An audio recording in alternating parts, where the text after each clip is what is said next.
vamos falar de EDOs exatas e, como eu já falei, a teoria de EDOs exatas é muito parecido com a teoria de campos conservativos, que é um assunto de cálculo 3. Então, para falar de EDOs exatas, eu vou ter que falar de conjunto conexo, conjunto aberto, conexo por caminho, simplesmente conexo, que são noções de topologia em R2. Eu vou dar uma explicação básica sobre isso antes de falar de equações exatas. Depois eu vou definir o que é uma equação exata e como resolver, e depois eu vou mostrar como transformar algumas equações que não são exatas, equações diferenciais ordinárias que não são exatas, em equações exatas. Você pega uma EDO, verifica se ela é exata ou não. Aí vai concluir que ela não é exata. Mas algumas, mesmo sem ser exatas, podem ser transformadas em equações exatas por meio de fatores integrantes. Isso é o que a gente vai ver nessa terceira parte aí. Então, vou começar falando aqui de algumas noções básicas de topologia.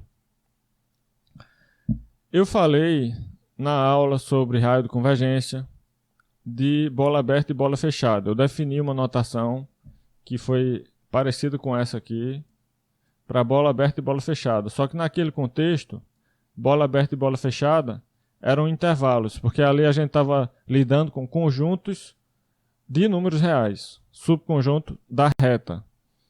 Aqui eu vou estender um pouco essa noção para poder falar de bola aberta e bola fechada no R2. Vão ser subconjuntos do plano agora, e não da reta. E a definição que eu vou adotar aqui é análoga àquela que eu adotei lá no contexto de série de potência, e também justifica o nome, né?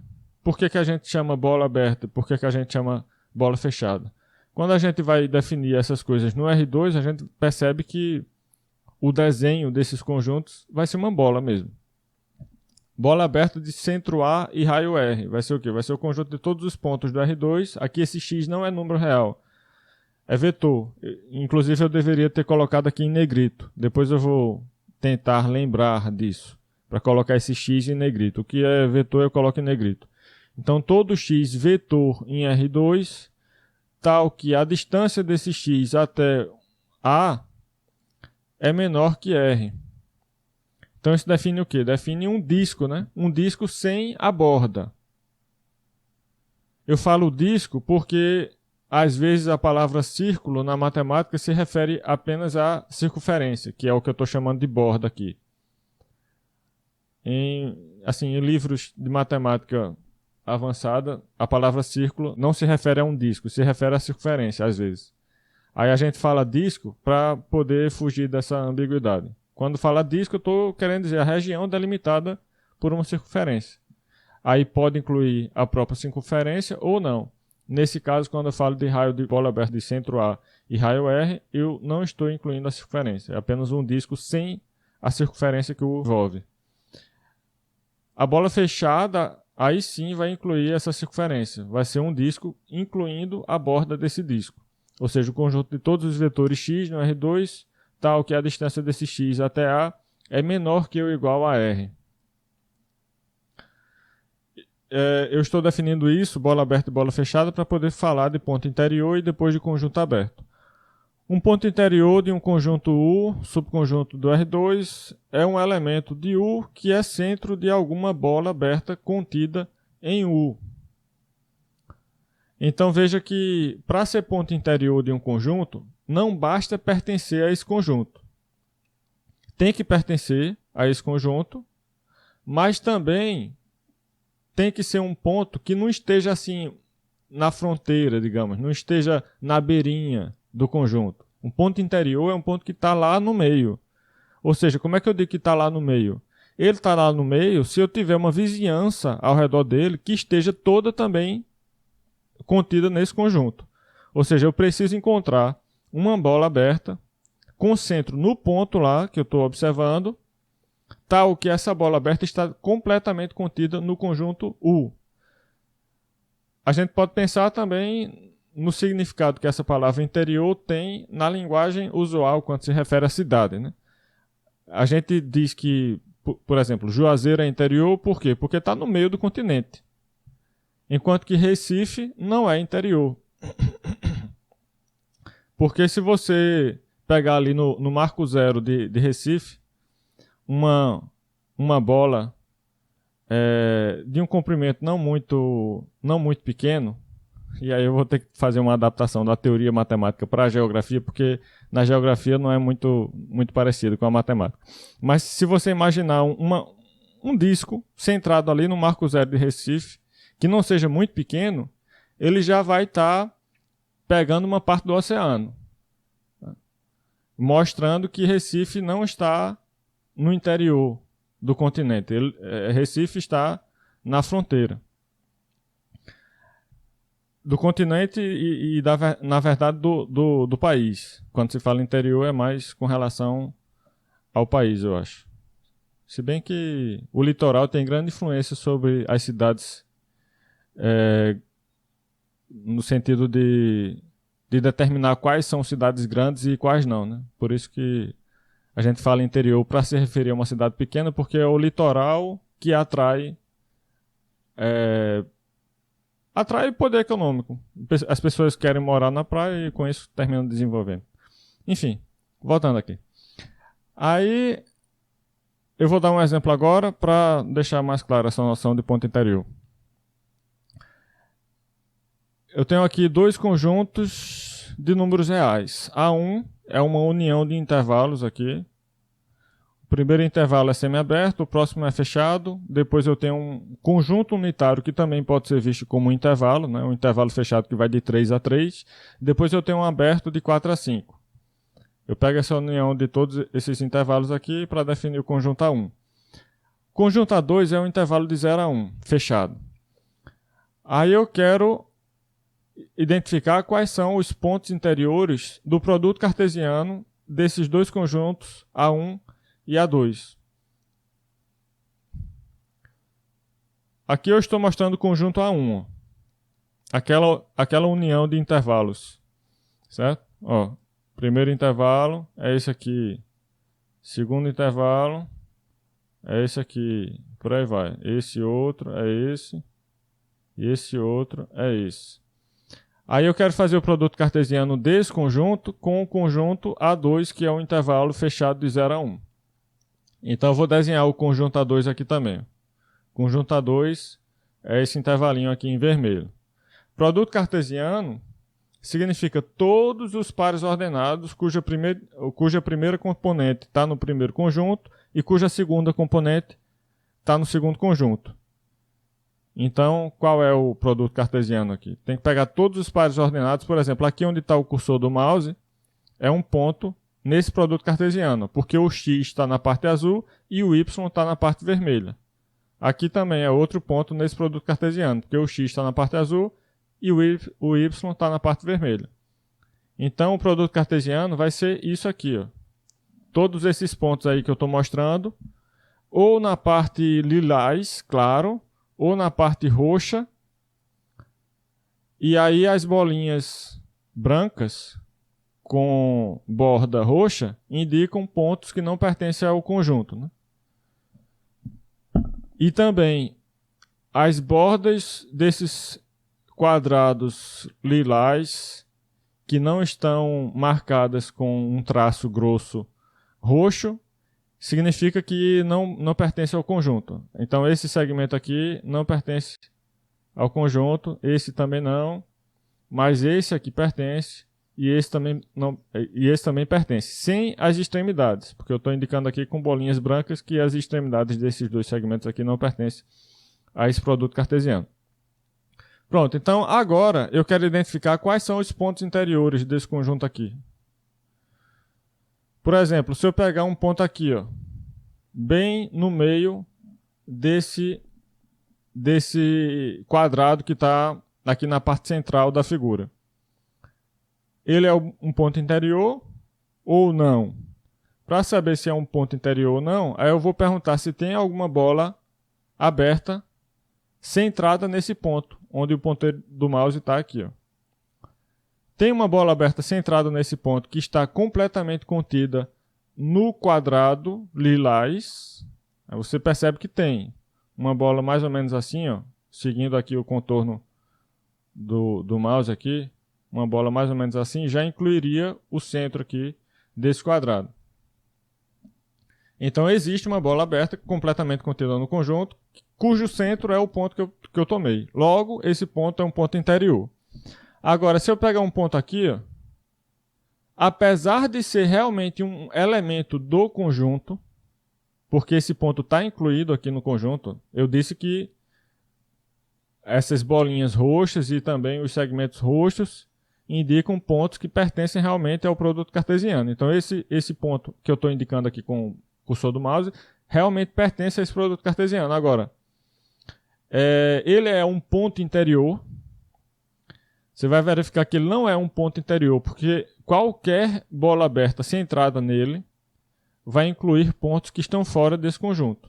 Por menor que seja a bola aberta centrada nesse ponto aqui, ela vai incluir também pontos aqui, ó, fora, nessa região branca. Portanto, não é um ponto interior esse. E é claro também que esses que eu estou marcando com a bolinha branca também não são ponto interior, pela definição que diz que para ser ponto interior precisa pertencer ao conjunto. Precisa pertencer, mas isso não é suficiente. Tem que pertencer ao conjunto e tem que ser o centro de uma bola aberta completamente contida no conjunto. Pronto, então quando você pensar direitinho em todos os pontos aqui, avaliando se é ponto interior ou não, você vai concluir que o conjunto de todos os pontos interiores desse conjunto aqui é este. Você vai pegar apenas os quadrados lilás sem borda nenhuma. São apenas os pontos desses quadrados sem borda, que são os pontos interiores do conjunto aqui, produto cartesiano de A1 e A2. Consequentemente, esse segmento aqui que estava isolado, sumiu, né? Ele agora não faz parte do conjunto dos pontos interiores. Qualquer dúvida, falem aí, tá? Eu agora vou definir conjunto aberto. Um conjunto é dito aberto se todo ponto dele é ponto interior. Então, eu estou falando aqui de conjuntos que estão contidos em R2, né? Conjuntos do plano. Um S contido em R2 é dito aberto se todo ponto desse S é um ponto interior de S. Então, por exemplo, aqui, ó, esse conjunto que eu obtive no final, como é exatamente o conjunto de todos os pontos interiores, então, por definição, ele é um conjunto aberto. Ele contém apenas pontos interiores. Na verdade, ele contém pontos interiores do outro conjunto aqui, mas é possível mostrar que o conjunto de todos os pontos interiores de um dado conjunto é também um conjunto que só contém pontos interiores de si próprio.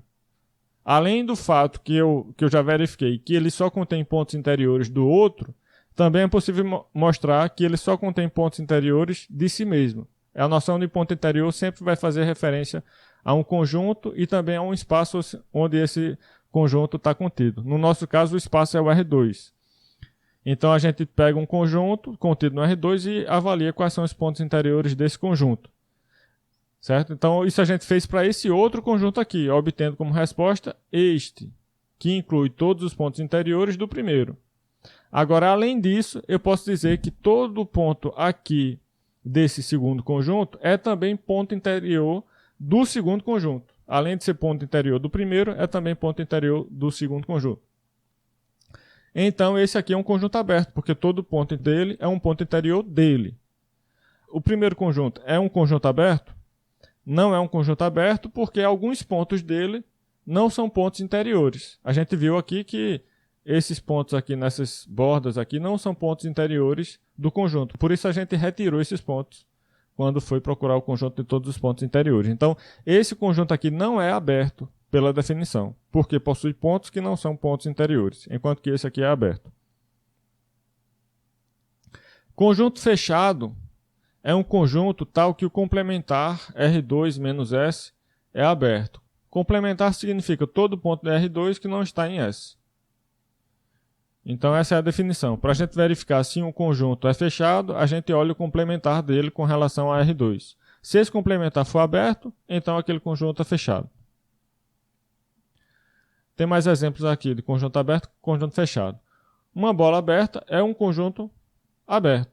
Isso é bem intuitivo. Pegue um disco, considere que esse disco não inclui a fronteira dele, então ele é um conjunto aberto, porque todo ponto dele realmente é um ponto interior. A fronteira foi excluída, não existe a fronteira. Eu não vou pensar na fronteira porque a fronteira não pertence ao conjunto. Vou pegar apenas um ponto sem estar na fronteira. E quando eu digo que não está na fronteira, é intuitivamente claro que esse ponto vai ser um ponto interior. Agora, claro, tem uma demonstraçãozinha para isso que eu não vou entrar em detalhes aqui. Tentem se convencer disso fazendo um desenho. Toda bola fechada é um conjunto fechado. Agora eu estou pensando o quê? Num disco com a borda. Por que um disco com a borda é um conjunto fechado? Aí eu vou pensar na definição aqui. O conjunto fechado é um conjunto tal que o complementar com relação a R2 é aberto. Quando a gente pensa no complementar de uma bola fechada, qual é o complementar? Vai ser todo o plano sem essa bola fechada. Se eu digo que é sem a bola fechada, então eu estou tirando a borda. Eu estou tirando o disco do plano, mas estou tirando também a borda desse disco do plano. Então o que fica é um buraco. E esse buraco, o que fica é um buraco não. O que fica é tudo que está fora do buraco, né? O que eu tirei foi o disco, ficou um buraco. Mas o que me interessa é o complementar do disco. Então vai ficar um buraco lá, só que eu vou pegar tudo que não está nesse buraco. E esse conjunto é aberto. Tentem novamente verificar por meio de um desenho. Eu vou fazer o seguinte. Eu poderia estar mostrando aqui o Paint, né? Não sei se vai ajudar, não. Não, eu tenho desenhos feitos aqui. Depois eu mostro os desenhos. Pronto, vou mostrar agora. Tem desenhos feitos aqui que podem ajudar. Pronto, aqui. Isso é um disco com a fronteira. Tá vendo que o contorno está contínuo, né? Não tem tracejado no contorno, indicando que o contorno pertence ao disco. O contorno está contido no disco. Então isso aqui é um conjunto fechado. Por quê? Porque se eu retiro um conjunto como este do R2, o que eu fico é o quê? Tudo que está branco aqui, né? Imagine que essa parte branca aqui seja infinita em todas as direções. Aí você tira esse disco, fica o quê? Só a parte branca. Aí eu pego aqui qualquer ponto da parte branca, esse ponto está contido num disco. Esse ponto, na verdade, é o centro de um disco, menorzinho aqui, ó. E esse disco menorzinho está completamente contido na parte branca.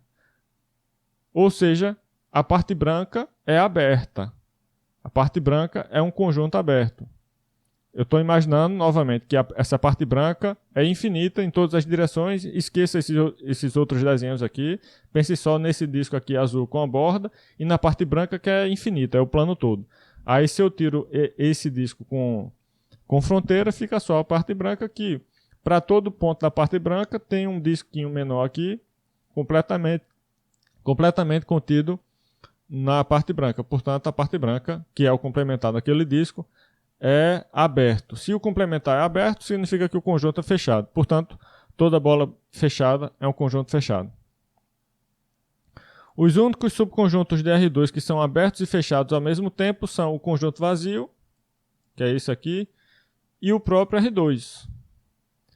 Veja que é possível ter as duas coisas acontecendo ao mesmo tempo para um conjunto, né? Ele pode ser aberto e fechado ao mesmo tempo.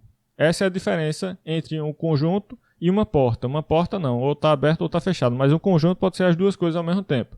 Só que só tem duas possibilidades para isso poder acontecer num dado conjunto, ele ser aberto e fechado ao mesmo tempo. É quando esse conjunto ou é o vazio ou é o R2. Tem conjuntos também que não são fechados e não são abertos. Aí eu estou dando um exemplo aqui, que é o quê? Bola aberta de centro na origem, no ponto 00. Esse zero em negrito aqui significa o ponto 00, a origem do plano cartesiano. Então eu estou pegando o centro nesse ponto, que é a origem do plano cartesiano, e estou considerando o raio 1. Então eu vou ter aqui um disco centrado na origem de raio 1, sem a fronteira. Imagine esse disco e acrescente a ele apenas um pontinho que está na fronteira. Não é a fronteira toda não, é só um pontinho que está na fronteira, que é esse aqui, ó. O pontinho 10. Então vamos mostrar aqui outro desenho.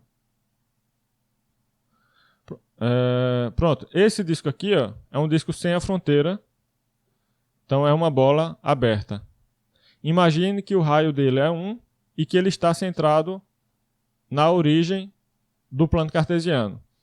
Aí eu vou acrescentar a ele um pontinho só, que é esse pontinho aqui, ó, ponto, eu acho que é 1, 0, né, que eu escrevi, já esqueci, mas enfim, se for 1, 0, então vai ser aqui, certo? Então esse conjunto agora nem é fechado, porque não tem a fronteira toda.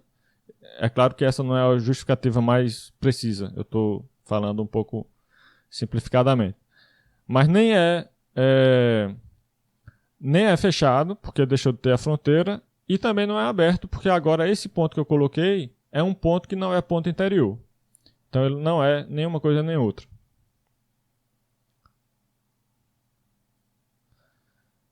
Agora eu vou falar um pouco de conexidade. As definições são um pouco técnicas, mas não precisa se preocupar com elas, eu não vou cobrar isso e nem vou gastar muito tempo explicando aqui. Eu só quero dar uma vaga noção do que é que isso significa, ser conexo. Um conjunto conexo é um conjunto que é constituído de um único pedaço. Aqui vai ter a definição formal, mas não precisa se preocupar com isso. Eu estou dizendo que um conjunto é conexo se não existem dois abertos, A e B, que é como se fossem os pedaços dele. Na verdade, os abertos vão definir pedaços do conjunto. Tais que isso aqui basicamente está dizendo, esses conjuntos A, B, quando você fizer a interseção com o U, assim, ó, você vai estar definindo dois pedaços separados do conjunto. É o que eu estou dizendo aqui. Então, basicamente, o conjunto conexo é um conjunto que não pode ser quebrado em dois pedaços separados. Certo? Mas não vou nem gastar muito tempo com isso. Não se preocupe. Então, aqui eu estou fazendo um refraseamento, sei lá, do que foi dito na definição, né? O conjunto U é conexo se não existe uma cisão não trivial de U. Uma cisão não trivial de um conjunto é exatamente isso que eu estou dizendo que não existe aqui. É um par de abertos que separa dois pedaços do conjunto. Aí, para você formalizar essa noção de separar dois pedaços do conjunto, aí você escreve desse jeito. Não precisa se preocupar com isso. Aí, veja, outra noção de conexidade, que pode ser até mais fácil de entender a definição, é essa aqui, ó, conjunto conexo por caminhos.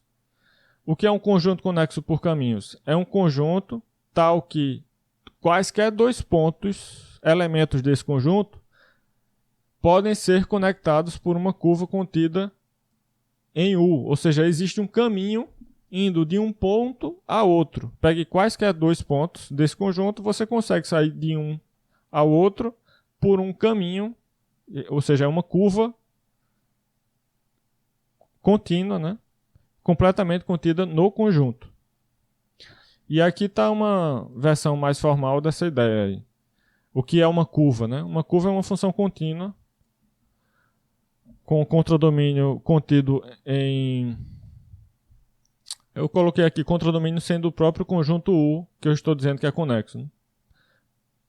E já que é contínua, a imagem dessa função aqui, que é uma função de um intervalo em um subconjunto do R2, vai ser um traço que você desenha sem tirar o lápis do papel, né? E esse traço está ligando dois pontos arbitrários do conjunto U. Pegue quaisquer dois pontos, vão estar ligados por essa curva de um ao outro sem sair de U. Eu vou mostrar desenhos daqui a pouco. Quando eu chegar nos desenhos, eu explico melhor essa ideia aqui. Que eu quero relacionar com a outra noção de conexidade que a gente definiu também.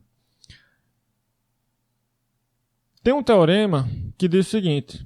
Eu defini duas versões de conexidade, né? Conexidade normal, essa definição 4 aqui, conexo, o conjunto é conexo se não pode ser quebrado em duas partes, e a outra versão aqui que envolve caminhos, conexidade por caminhos.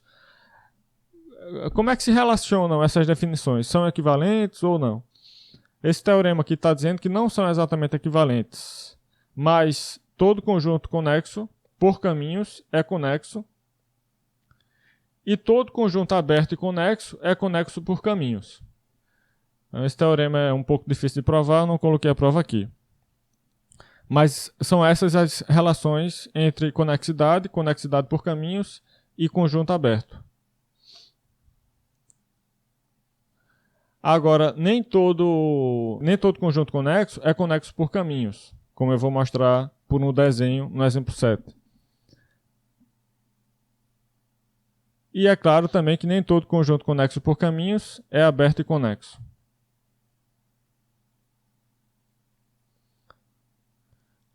Agora eu vou definir a noção de conexidade que será mais importante para a gente. Quer dizer, todas são importantes, mas essa aqui vai aparecer com mais frequência nos resultados que a gente vai ver sobre EDOs exatas e tal. Conjunto simplesmente conexo é o quê? É um conjunto que é conexo por caminhos e, além disso, toda curva fechada contida em U pode ser contraída continuamente até se transformar em um ponto sem sair do conjunto U. O que é que significa? Imagine que você pega... Eu acho que agora eu vou ter que mostrar no Paint esse negócio aqui. Eu vou compartilhar a tela com o Paint aqui para eu poder desenhar.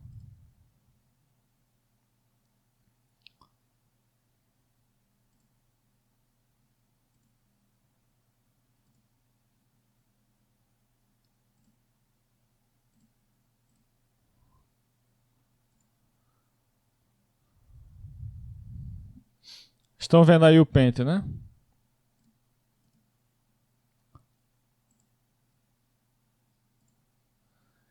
Então é o seguinte. Vou fazer aqui um desenho. Poxa. Pronto. Eu tenho aqui um conjunto, tá? Esse hexágono aqui é um conjunto. Eu quero saber se ele é conexo, se ele é simplesmente conexo. Aqui é que eu preciso verificar. Eu preciso verificar primeiro se ele é conexo por caminhos. Isso significa o quê? Dados dois pontos.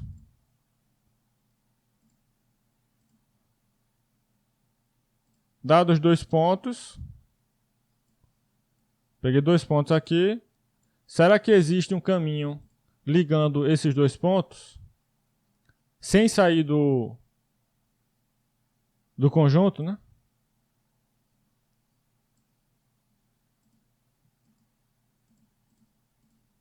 Existe esse caminho aqui, ó. E é fácil ver que, para esse conjunto aqui, quaisquer dois pontos que você pegar aqui vão estar conectados, né, por um caminho dentro do conjunto.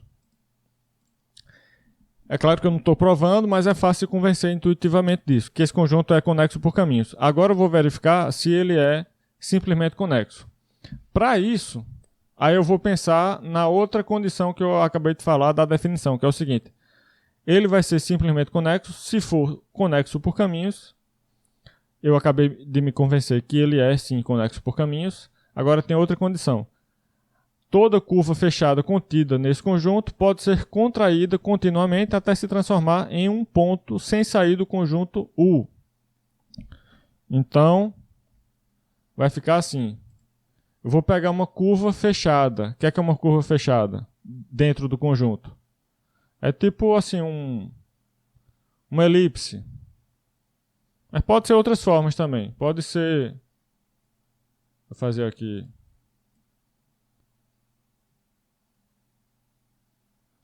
Curva fechada...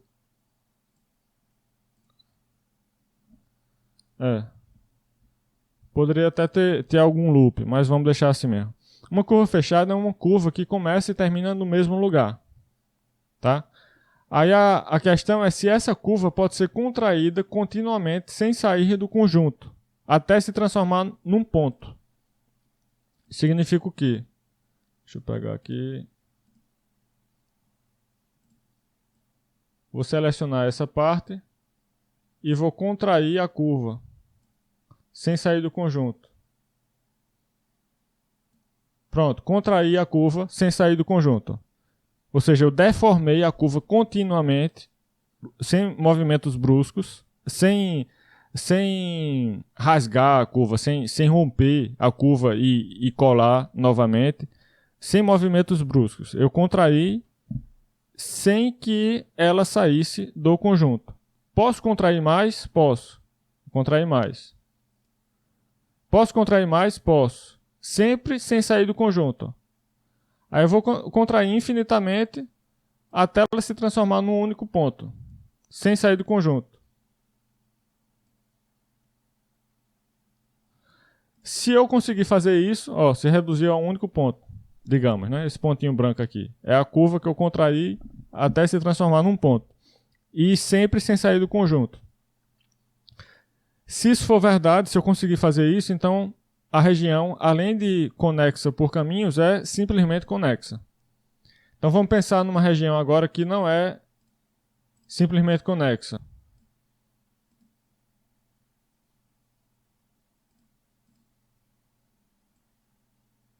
Essa região, a região anular, apenas a região vermelha aí. Ela é conexa por caminhos?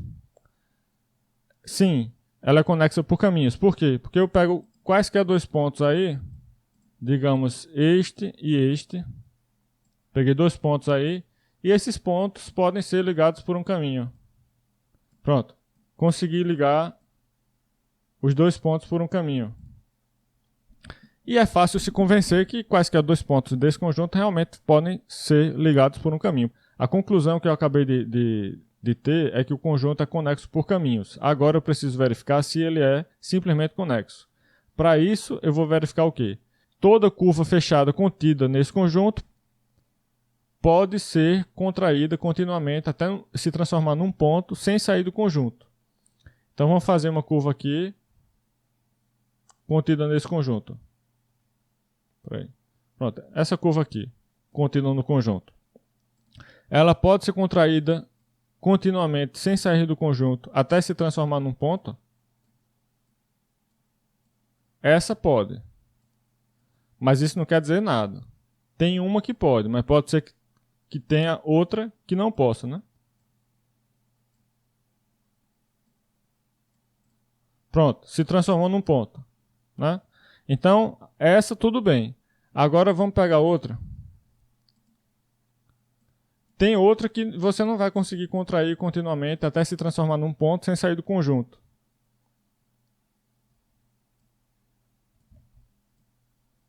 Essa aqui, ó.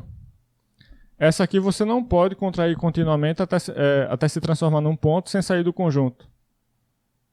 Porque, ó, se for contraindo,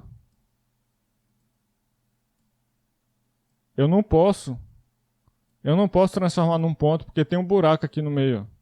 Se eu vir para cá, eu estou saindo do conjunto. Não pode. Então, o máximo que eu vou conseguir é chegar aqui na borda interna, né?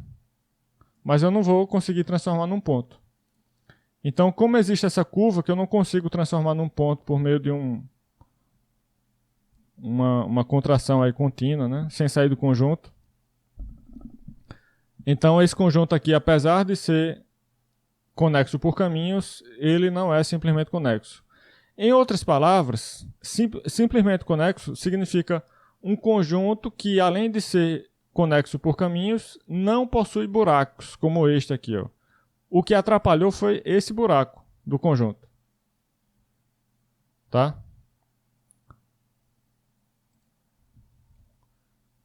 Então, voltei aí para o slide. Está aparecendo a definição para vocês de simplesmente conexo. Aqui está essa coisa de contração contínua, sem sair do conjunto e tal.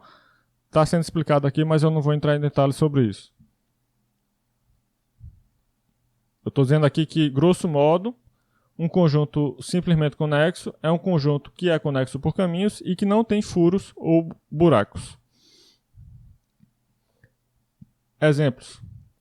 Subconjuntos simplesmente conexos do R2. Alguns exemplos, né? O próprio R2 é simplesmente conexo, porque ele é conexo por caminhos e não tem furos nem buracos.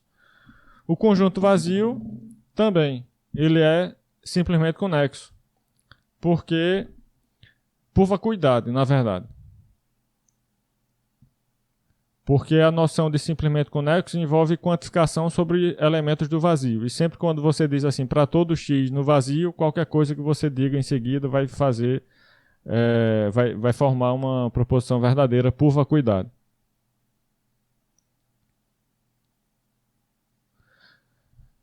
Subconjuntos unitários também são simplesmente conexos. Por quê? Se ele tem apenas um ponto, então o próprio ponto já funciona como caminho desse ponto para esse ponto. É um caminho trivial, um caminho degenerado, vai de um ponto até o próprio ponto.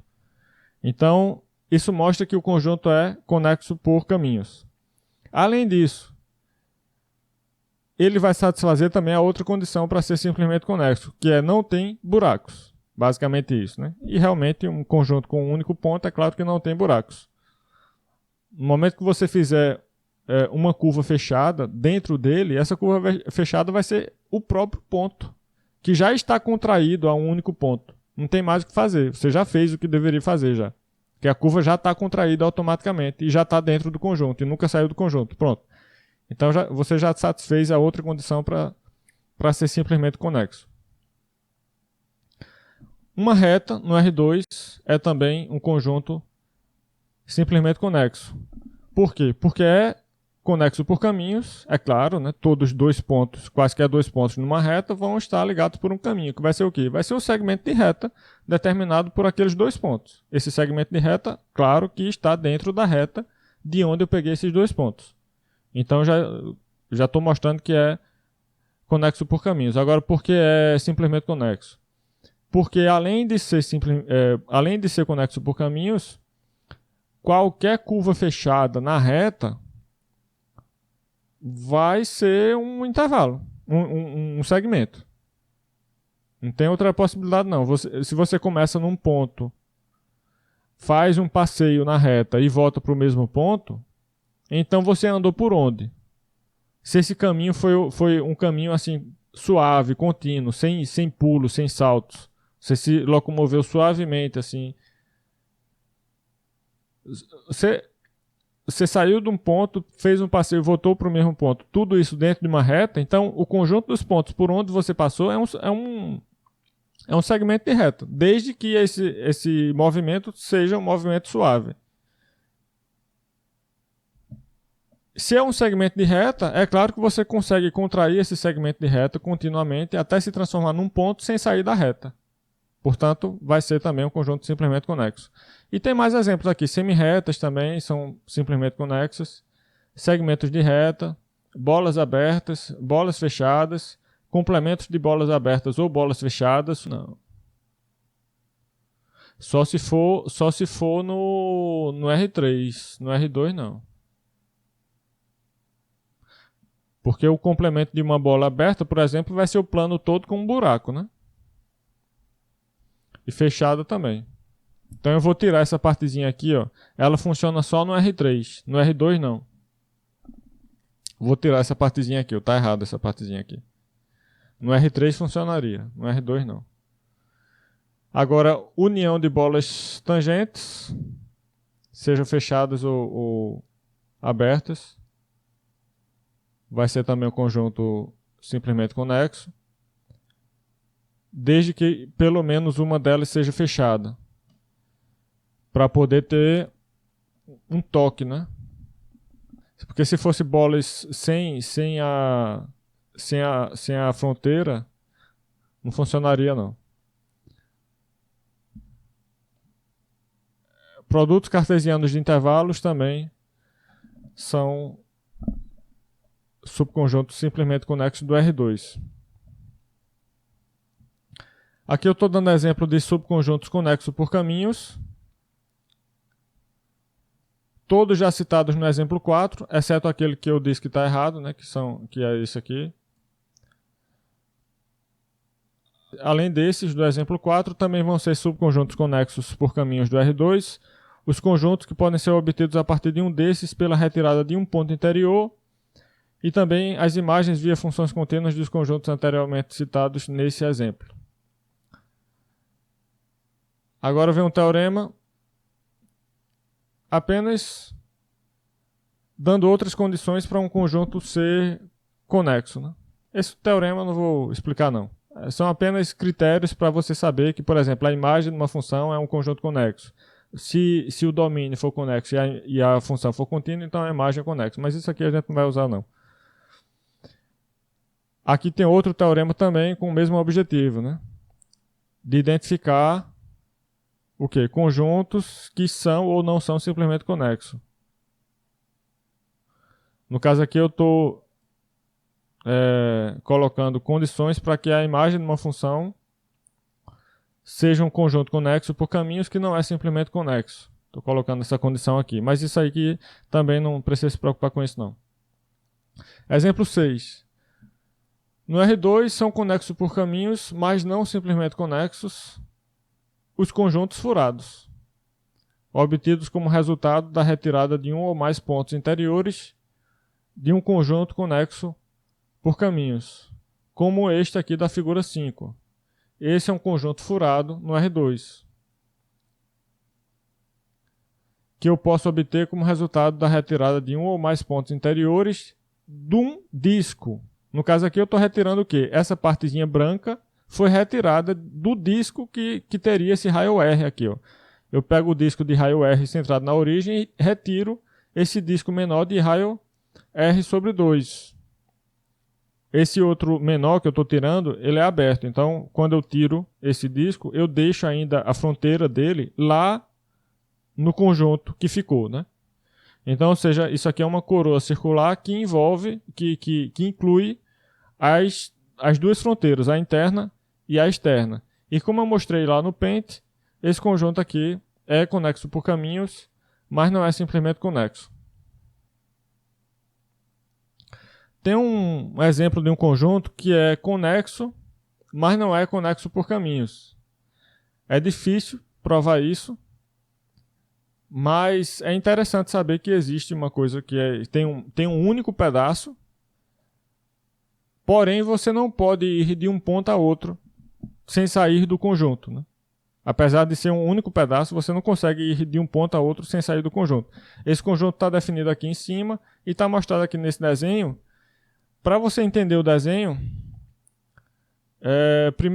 primeiro observe que aqui eu tenho segmentos de reta e a posição dos segmentos de reta é dado por esses números aqui, 1 sobre n, com n sendo um inteiro positivo. Então, este está acima do ponto 1, depois este aqui está acima do ponto meio, depois esse aqui 1/3, 1/4 e por aí vai. Ou seja, os segmentos de reta estão ficando cada vez mais próximos à medida que você olha para uma região mais próxima do eixo Y, né? Então, estão acumulando aqui perto do eixo Y. Além disso, no eixo Y, aí agora eu vou dar um zoom na imagem. O que é que eu fiz? Eu retirei o segmento que estaria lá no eixo Y. Tá vendo aqui que está preto, essa partezinha onde está o mouse? Eu vou aumentar mais, vou dar o zoom maior aqui, ó. Aqui, ó. Tá vendo? Tá preto aqui, ó. Então, aqui teria um segmento também, mas eu retirei esse segmento, só deixei esse pontinho aqui embaixo. Pontinho azul faz parte do conjunto, mas a parte preta não faz parte do conjunto, faz parte apenas do eixo Y. E é justamente essa retirada desse segmento aqui que vai fazer com que o conjunto deixe de ser conexo por caminhos. A retirada desse segmento vai impedir, por exemplo, que eu consiga chegar no ponto 0,1 partindo do ponto 1,0. Eu não consigo chegar, porque o único caminho seria o quê? Seria fazer assim para a origem e depois subir, né? Se eu quiser vir desse ponto para esse, o único caminho seria vir para cá e depois vir para cá. Mas eu tirei a ponte aqui, ó. No meio, ó.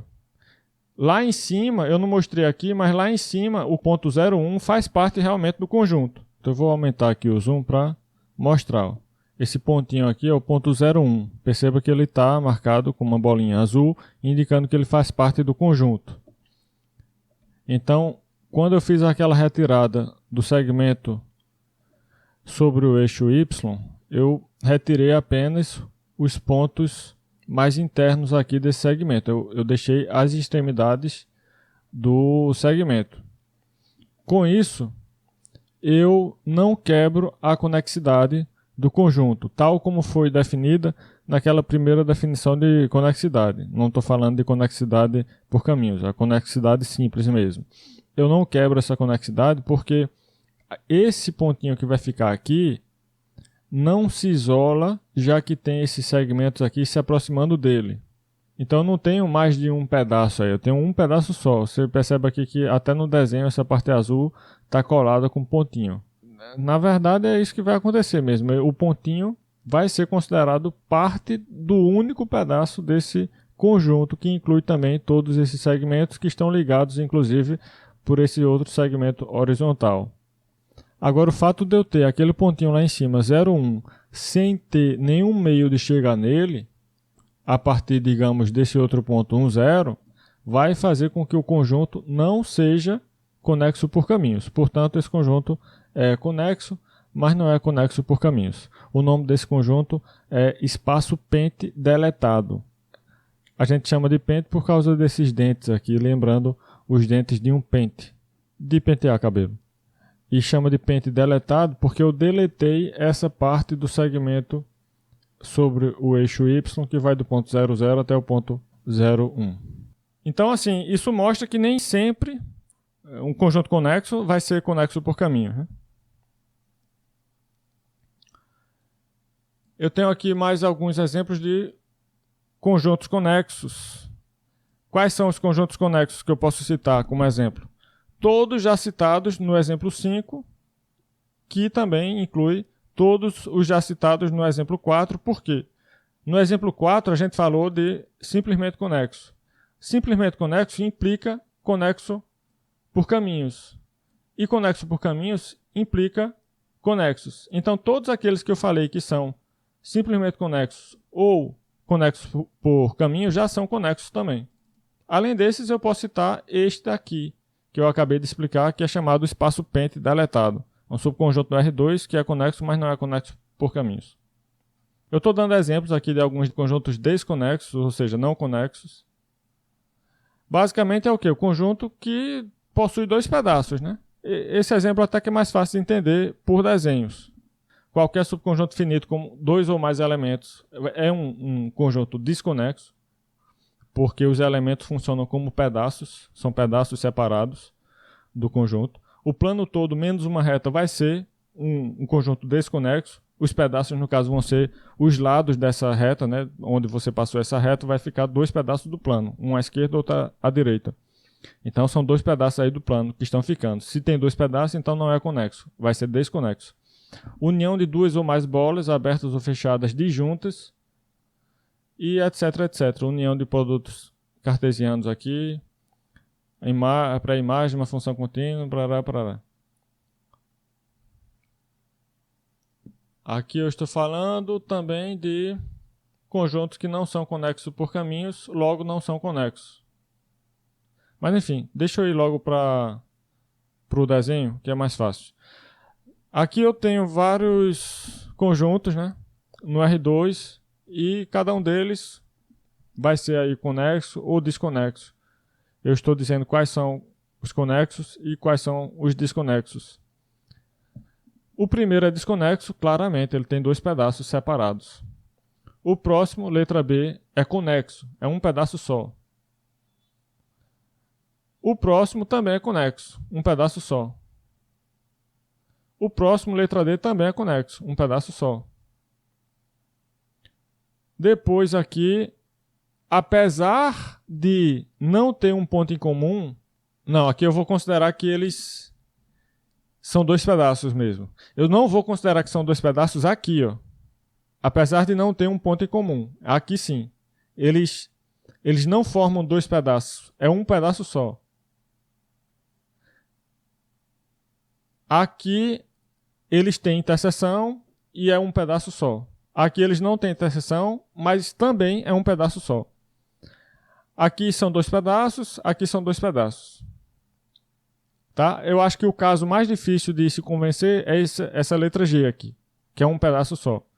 Porque esse pontinho da borda do primeiro disco, ele não faz parte do segundo, mas tá tão próximo, tá tocando os pontos do segundo. Enquanto que aqui, não é que eles se toquem. Tá muito próximo também, mas não é a mesma coisa que aqui não.